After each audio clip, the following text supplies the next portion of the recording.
할렐루야. 오늘 화요일 아침 기도 본문 말씀은 베드로전서 1장 3절부터 12절까지 있는 말씀입니다. 광고 말씀은 이 아침 기도에 동참하시려고 하면 7시에 줌으로 이렇게 들어올 수가 있습니다.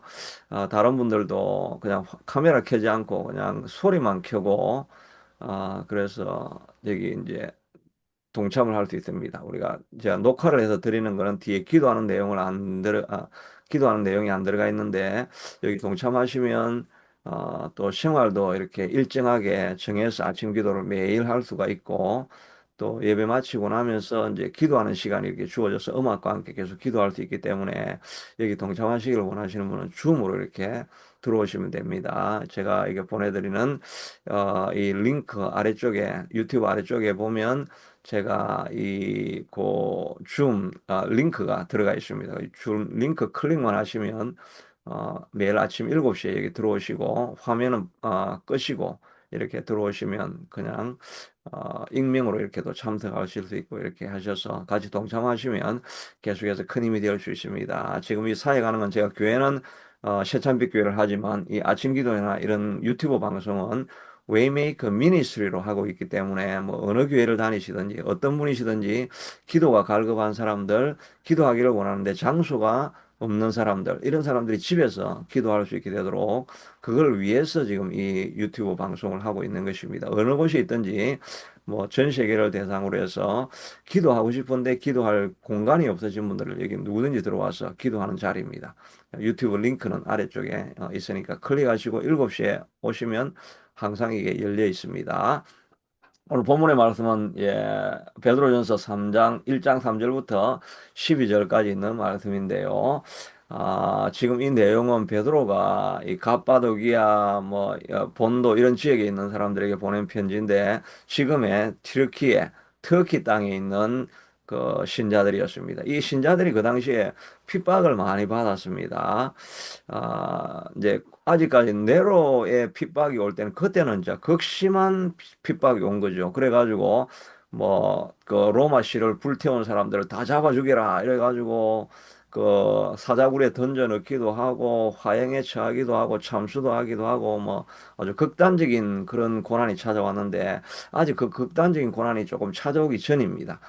그렇지만 그 기독교인으로 그 당시에 살아가는 것은 여러 가지 핍박의 요소가 많았죠. 특별히 그 황제 숭배를 해야 되는데 그 The Lord는 주는 그 시저밖에 없다 이렇게 해야 되는데 우리의 로드는 주님이다라고 하니까 그 정치적인 핍박을 많이 받을 수도 있었고 또 그 당시에 장사를 하려고 하면 길드 제도에 가입이 돼야 돼 있어야 됩니다. 그러니까 노동조합 같은 그런데 가입이 돼 있어야 여러 가지 혜택도 받고 그 단체로 주는 이런 그런 베너핏 이런 게 많이 있죠. 그런 걸 받을 수 있는데 그게 들어가면 그 사람들이 섬기는 우상도 섬겨야 되고 그 사람들이 하는 관습을 따라가야 되니까 그 경제적인 피해를 입으면서도 그 길드의 조직에 들어가지 않았습니다.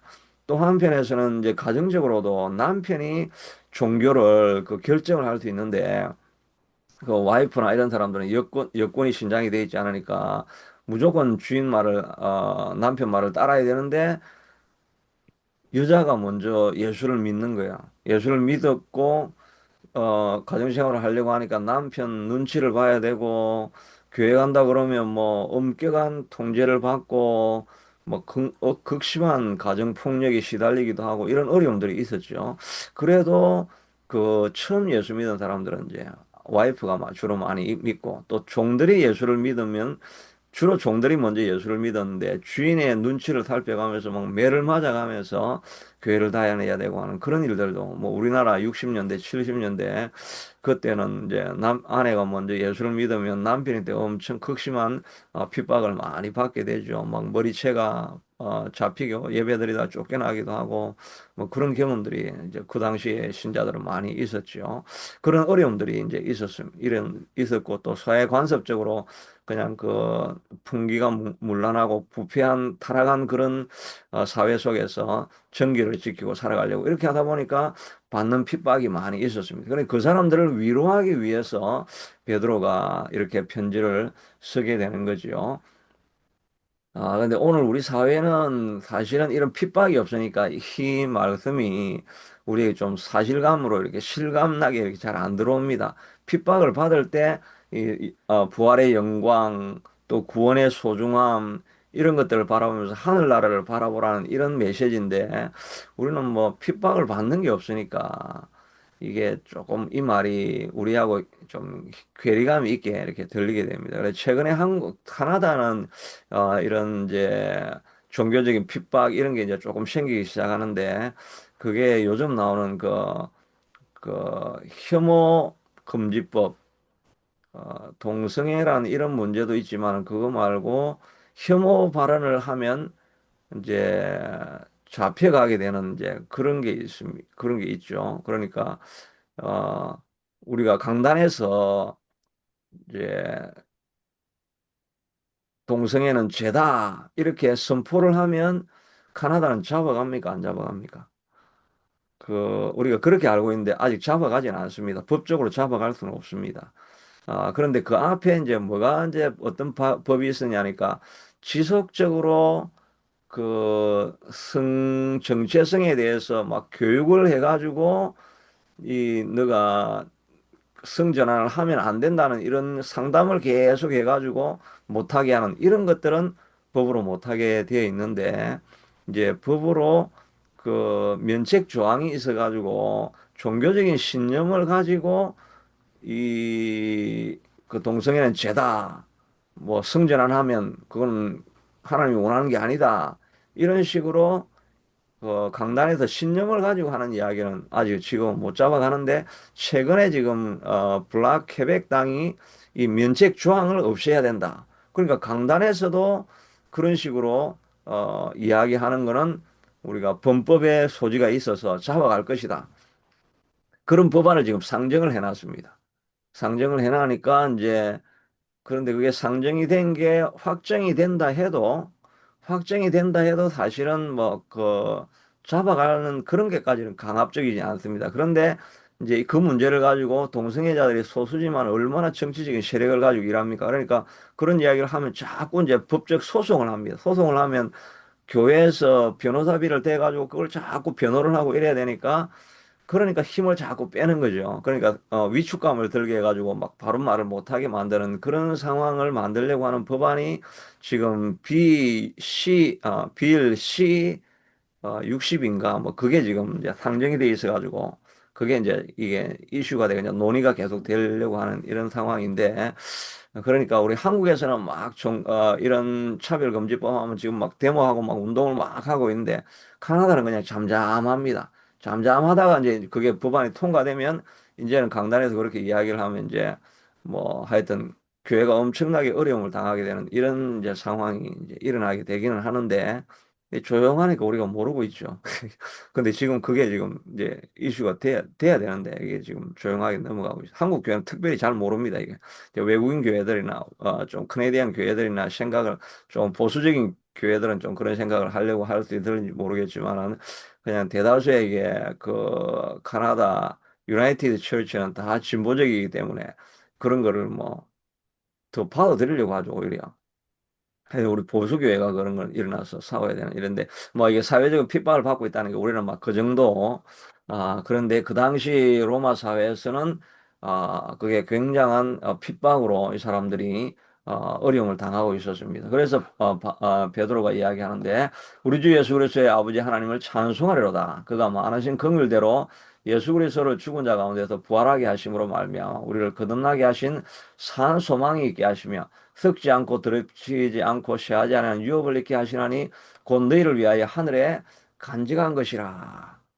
이 베드로가 별로 공부도 별로 안 한 사람인데 이 읽어보면 문장을 왜 이렇게 어렵게 써놨는지 모르겠어요. 이 도대체 무슨 말을 하려고 하는 건지 이거 3절에서부터 12절까지 쭉 읽어보면 베드로가 공부를 별로 안 했는데 나중에 공부를 엄청 열심히 했나? 왜 이렇게 헬라어 문장을 길게 만들어가지고 어렵게 했나? 이렇게 싶은데 이게 하여튼 이게 하는 말씀은 예수님이 부활해가지고 너희들도 죽으면 부활하지 않느냐? 그리고 너희가 하늘에 그 유업이 있다. 썩지 않고 쇠하지 않은 검은 보화와 하나님이 준비해 주신 그런 특별한 유업을 하나님이 하늘에 준비하고 있는 것이 아니냐. 그러니까 그 하늘의 보화를 기억하면서 이 땅의 고난을 기쁨으로 그 받을 수 있지 않겠느냐. 너가 하늘에 소망이 있다고 한다면 그 고난을 너희도 이겨낼 수 있지 않느냐. 그리고 더 나아가서는 말세에 어, 그 마지막 예수님이 오실 때에 예비하신 구원을 얻기 위하여 믿음으로 말하며 하나님의 능력으로 보호하심을 받는다. 그러니까 하나님께서 이 말도 참 어렵습니다. 지금 이 말이 한국말로 진짜 어려워요, 이게. 그래서 이걸 영어로 풀어보고 헬라어로 풀어보고 하면은 이 예비하신 구원을 너희가 받았는데 하나님이 능력으로 그것을 보호해 주시고 있고 그걸 우리가 믿을 때 믿음으로 우리가 그걸 믿고 있으면 그 하나님이 우리를 구원하시고 보호하시는 것이 그것을 너희가 믿으면 이 어려움들을 나갈 수 있지 않겠느냐. 그 믿음을 또 강조하는 내용입니다. 여하튼 우리가 이 믿음을 가지고 이렇게 하려고 하면 어떻게 해야 되겠습니까? 하늘에 보화가 있다는 걸 우리가 알면 되죠. 하나님의 영광이 준비되어 있다는 그걸 우리가 내 마음속으로 막 느끼게 된다고 한다면 이 세상에 살아가는 고난 뭐 이 정도야. 앞으로 볼 미래를 생각하면 뭐 그런 거는 뭐 별로 중요하지도 않다. 이러면서 이겨나갈 수 있지 않겠느냐는 것입니다. 우리가 애를 이제 낳고 이렇게 할 때 저는 애를 안 낳아봐서 모르겠지만 하여튼 애를 낳을 때 그 산모가 그 항상 그렇게 하는데 아이고 애를 내가 이거 낳아야 되는 이게 얼마나 고통인데 이거 내가 이거 왜 결혼을 해가지고 애를 낳는다고 이 난리를 치나 이 그 하면서 내가 이거 왜 이 고통스러운 이 임신을 했나 막 이래 하면서 자기를 원망하고 내가 이 팔자야 하면서 이런 사람들이 있습니까? 그냥 조금 그 상고의 고통이 있지만은 애가 나올 게 확실하니까 이 새로운 생명을 받아낸다는 이 기쁨이 100% 확신하니까 조금의 고난은 많이 지나가지만은 더 큰 기쁨이 있을 테니까 뭐 그냥 이 정도의 고난은 정말 내가 기쁨으로 감수할 수 있지. 이렇게 우리가 보통은 받아들이지 않겠습니까? 맞습니까? 안 맞습니까? 잘 모르겠는데 하여튼 우리가 확실하니까 그걸 고통으로 여기지 않는 거죠. 우리도 정말 하늘의 영광과 그 기쁨을 우리가 이미 볼 수 있다고 한다면 이 땅에서의 조금은 고난 정도는 그게 큰일이 아닌 거죠. 그러니까 우리가 그 하늘의 영광을 자꾸 보아야 됩니다. 바울은 이런 고난을, 베드로가 아니고 바울이지만은, 바울은 그 고난을 견딜 수 있었던 것은 이미 삼청천 하늘을 보고 오니까 하늘의 영광이 얼마나 영화로운 것인가를 아니까 이 땅에서 뭐 고난당하고 내가 가지고 있는 지식이나 이런 걸 배선물로 여기는 것이 전혀 아깝지가 않게 되는 거죠. 하늘의 영광을 맛보아야 됩니다.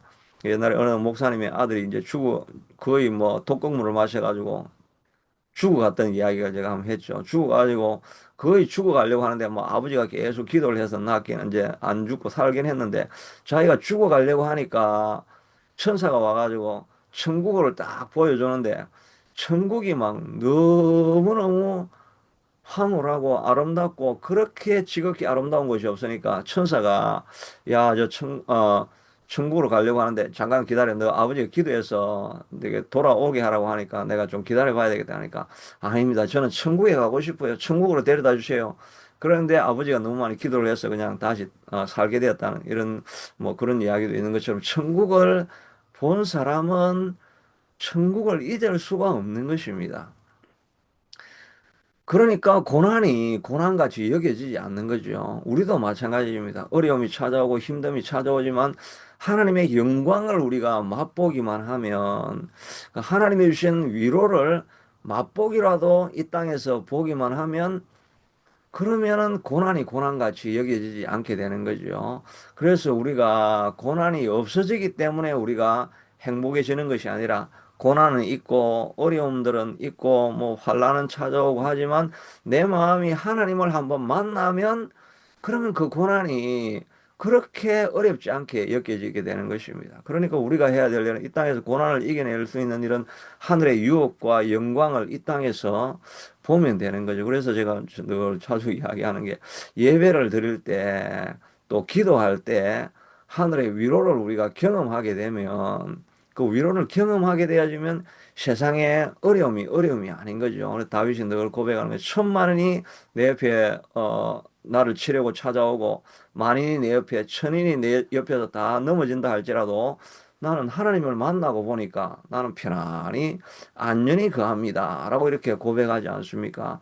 그러니까 우리가 하나님의 영광을 이 땅에서 맛보기라도 자꾸 보면 고난을 이기고 하나님의 길을 걸어가고 십자가를 지고 가는 일이 어렵지 않은 것입니다. 교회 봉사한다고 막 어렵고 힘들고 이렇게 하는 것 같아도 하늘의 영광을 보는 사람들은 그냥 그 어려움이 있는 교회라 할지라도 그냥 거기에 달려가서 섬기고 봉사하고 이렇게 하는 게 다른 사람들은 바보같이 뭘 그렇게 열정적으로 섬기냐고 하는데 내 마음에 하나님의 기쁨이 임하니까 하나님을 본 기쁨이 있으니까 그냥 섬기지 않고는 못 베기는 거예요. 우리가 섬기는 거고 뭐 십자가를 지고 하는 거는 억지로 지고 가는 것이 아니라 뭐 지고 가고 싶어서 어쩔 줄을 몰라서 지고 가는 겁니다. 향료값을 그 바친 그 여인도 보면은 그냥 조금 그냥 기름에 바르면 될 건데 왕창 다 부어버리는 거는 받은 은혜가 너무 크니까 그렇게 하지 않고는 베길 수 없는 이런 마음이 생기는 것이고 그러니까 우리가 이 땅을 살아가면서 하늘의 맛을 자꾸 봐야 됩니다. 지난번에 이 설교 준비하다가 지난번에 했던 그 이야기 나는데 그 사극을 밤 내내 열심히 보고 나가지고 하나님 감사합니다 이렇게 되는 걸 전하 황공무지로 소이다 그렇게 했다는 이야기가 있죠. 우리가 죄를 내어서 내 죄를 좀 사해 주십시오. 이렇게 하니까 주여, 전하, 통촉해 주시옵소서. 은혜가 황공무지로소이다. 이렇게 하니까 막 온 성도들이 다 아멘 해야 되는데, 전하, 통촉하여 주시옵소서. 온 성도들이 다 그랬다는 거 아닙니까? 예배를 드리기 전에 온 천지가 그 사극에 빠져가지고 막 위에서도 전하하고 밑에서도 전하 황공이 무지로소이다 이렇게 그게 맛을 자꾸 사극에 들으면 그 정신이 다 거기에 빠지는 것 아닙니까? 그러니까 우리는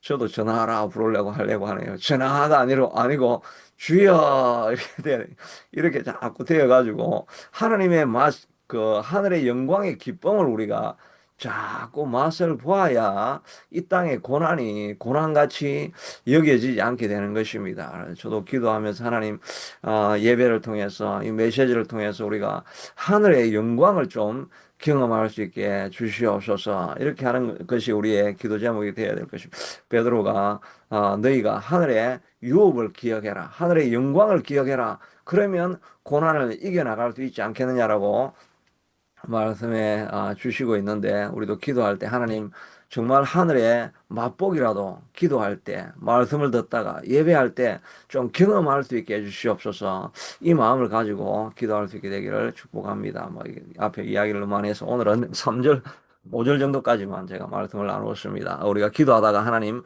하늘의 영광과 기쁨을 보게 하여 주셔서 하나님 앞에 드리는 헌신이 아니라 터져나오는 기쁨 때문에 하는 일들이 될 수 있게 그렇게 우리의 삶이 되게 하시고 우리 교회가 되게 하시고 저는 특별히 새참빛 교회가 그렇게 되기를 소원합니다. 불쌍히 여겨주셔서 성령의 역사하심을 통해서 그런 예배가 기쁨과 감격이 있는 예배가 되게 해달라고 저도 기도하고 여러분의 삶이 그렇게 여러분의 교회가 그렇게 될 수 있게 되기를 기도하기를 축복합니다. 고마우신 하나님 감사합니다. 고난이 땅에서 우리의 잘못으로 당하는 고난이든 아니면 하늘의 십자가를 지고 가는 그런 고난의 길을 지나가든지 간에 우리가 하나님의 영광을 보기만 하면 하늘의 기쁨을 우리가 이 땅에서 누리기만 하면 하나님이 주시는 평강을 이 땅에서 경험하기만 하면 하나님 우리가 어떤 고난도 지나갈 수 있을 텐데 하나님이여 예배 드릴 때 그런 말씀을 들을 때 또 기도할 때 하늘의 영광을 보게 하여 주시옵소서. 하늘의 기름 부음을 경험하게 하여 주시옵소서. 하늘의 지극한 평강을 누리고 하늘의 영광을 우리의 눈으로, 영적인 눈으로 보는 역사가 우리 삶에서 일어나서 하나님을 섬기는 것이 기쁨이 되게 하시고 삶이 터져나오는 감격으로 말미암아 섬기는 그런 기쁨, 영광을 우리가 맛보는 우리가 다 될 수 있게 되도록 우리에게 찾아와 주시고 친히 말씀하여 주셔서 오늘 하루도 승리하는 우리가 되게 하여 주옵소서. 예수님 이름으로 기도드리옵나이다.